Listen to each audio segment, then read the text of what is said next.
All right, so now we get to Star Wars Visions. Visions. Visions. This is the one that I thought was really kind of interesting. So go ahead and let's in case everybody's not on the same page. Can't believe you skipped well, I won't say my favorite, but Well, I mean we're getting there. Maybe, I don't know. I only cuz after this one there's only like one more other other one. But again, there was a lot of stuff.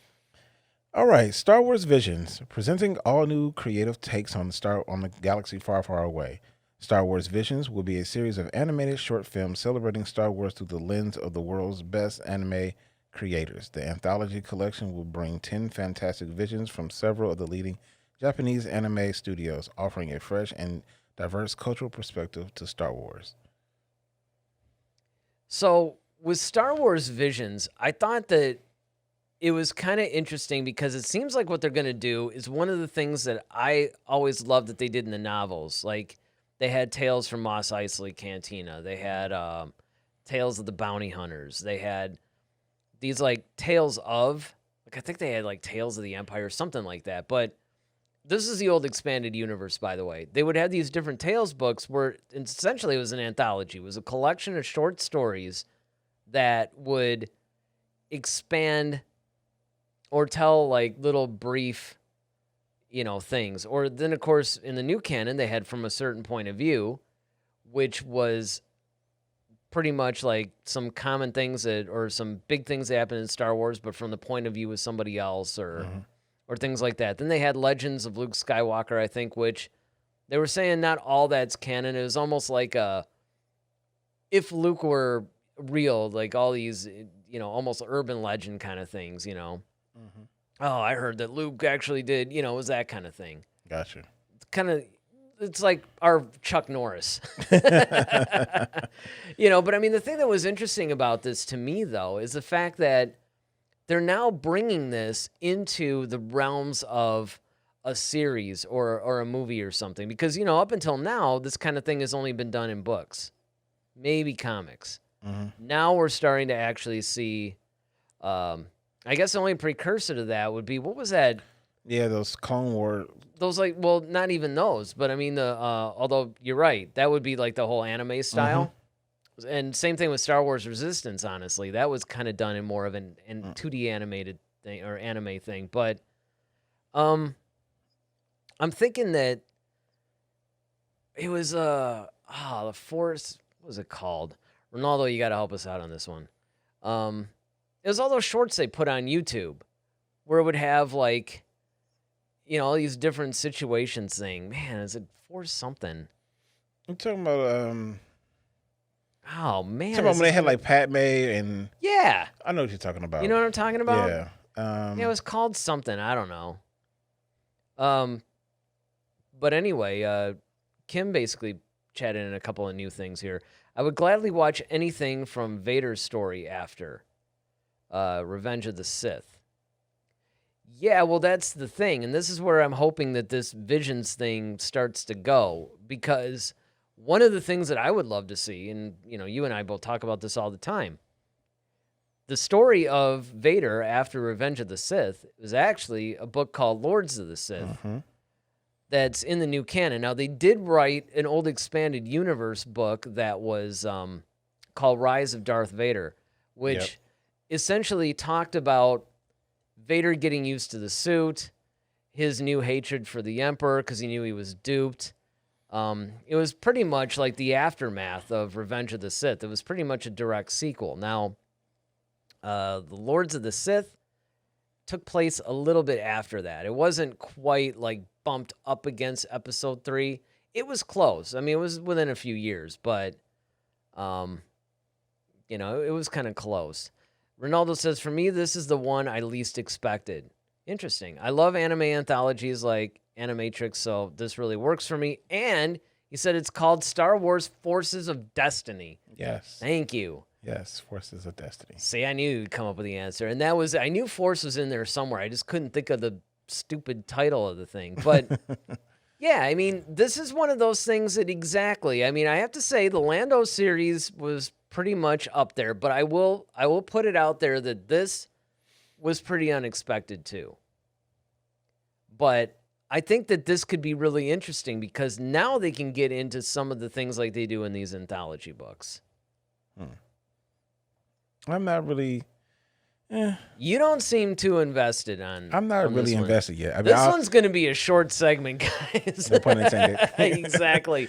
Yeah, I'm gonna be short on the shorts. So Yeah, you're kind of at a wait and see kind of a thing, definitely. then, right? Yeah, I mean, for me, I like it's the animation stuff. I mean, I've never been much of an anime fan. Is that what it is? Yeah. Is it the animation? It's not so much the subject matter. No, I mean, like it's Star Wars. So, I mean, I'm gonna be invested. Well, in but that. I mean, yeah, it's like it's hard to get into sometimes like the animation of some things. Like I've never been like a, like said the Clone Wars / Rebels fan. Yeah, well, see, that's what I'm saying. Like that was to me, that was done very, very well. It didn't look like, like Dragon Ball Z-ish or some of the other, favorites like Pokemon or any other of the anime things that But Ronaldo brings up a good point. He says, considering the Jedi are similar to samurais, I think the style works. Their style is considered to samurai, like as far as their whole religion and things. But I mean, like, it's a difference between watching a samurai movie versus a samurai like animation. So man, it's great. Dueling the viewers. On guard. Me? Wait a minute. You and Ronaldo are the ones that are usually ganging up on me. I'm siding with you today, Ronaldo. And you're giving me a lot of great information, so I appreciate that. He says, also, the Star Wars manga comics are cool. And he's right. They are. They are actually very cool. I personally think that, and I know what you're saying, it's not even so much that it's animated, it's the style of animation. Right, it's the style of animation. Like if it was done, like I said, like the Clone Wars, Rebels. Well, but here's the thing, though. You compared it to, and I get it, and I think a little bit of resistance might have soured you on that, but, when I think of anime, I'm thinking, and again, I'm not as hardcore of an anime fan. I used to be more into it, but I'm thinking more like Fist of the North Star, Vampire Hunter D, stuff like that. The more, I would say, like mature stuff, not necessarily the Pokemon and, the more kiddie type stuff. Mm-hmm. Well, I mean, even like the way they're drawn is just kind of like, I mean, even those shorts that we used to watch, oh, you talking about those Clone Wars shorts? Yeah, the Clone Wars shorts. Like, I hate the way they drew Anakin. It was just like, yeah, I know. It just looked goofy to me. But, well, I think what it is too is it takes you out of it. Like one of the things that I love about Clone Wars, especially because it dealt with the familiar characters, but also Rebels, is the fact that you eventually forgot you were watching an animated series. That's what I'm saying. And see, it felt like a movie. And that's my whole point. Like with those shorts, I felt like I was watching exactly what it was. And then the one thing I will say about it, though, I did enjoy about them, and you and I brought this up on numerous occasions, that in those shorts, they actually did showcase like the true power of a Jedi, though. So when like Yoda like waves his hand, it's like hundreds of troopers and everything, all those little droids are like flying back. Like that's what I'm talking about. Now see, that makes more sense to me. Now I wish they would do that like on the other side, like just take those powers or just that the magnitude of the Force and put it like in the Clone Wars or something like that, or Rebels. Well, but that's the problem I've always had with either the more mainstream stuff, but especially the movies. It's like they pick and choose when to use certain powers, and it's like, come on, full well they're going to use their powers for this, or in this regard, or in this method. Mm-hmm. It's like, if I can talk here. Ronaldo says, in anime anthologies, many times the animation is different in each segment, so there can be variety.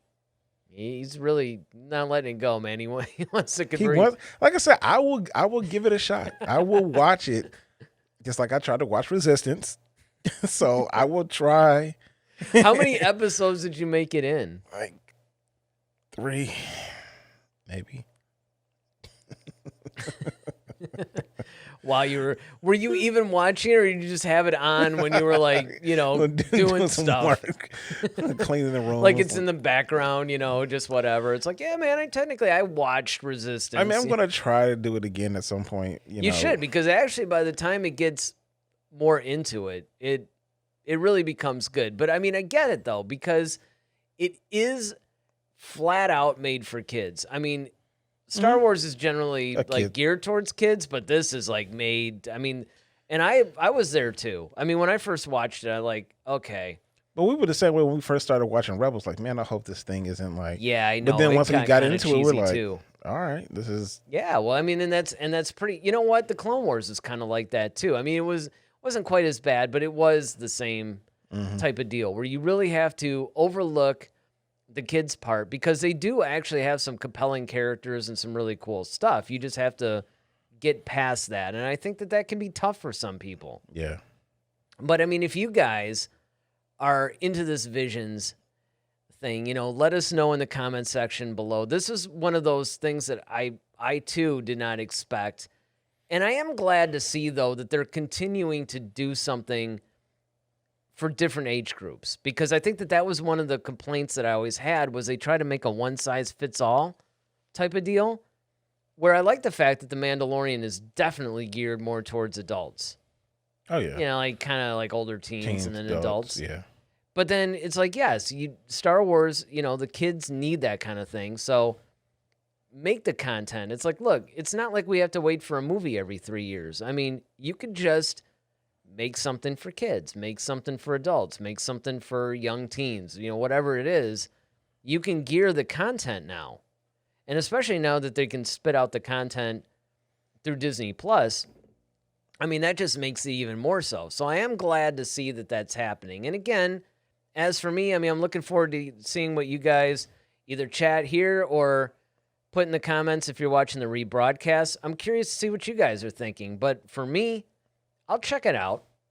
I'll see what it's all about. And if it's something that isn't for me, I'll move on. I'm not going to sit there and make an I Hate Visions video like some of these Star Wars fans that, I mean, it's kind of like, look, they're going to keep making Star Wars content.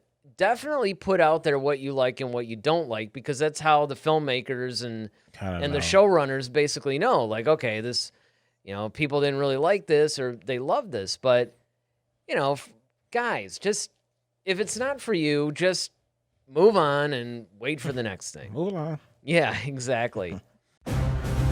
Head to Head, a Star Wars podcast. Be sure to follow us on Twitter @HeadToHeadSW. Submit your questions for our next show. Visit our official website at headtoheadswpodcast.com.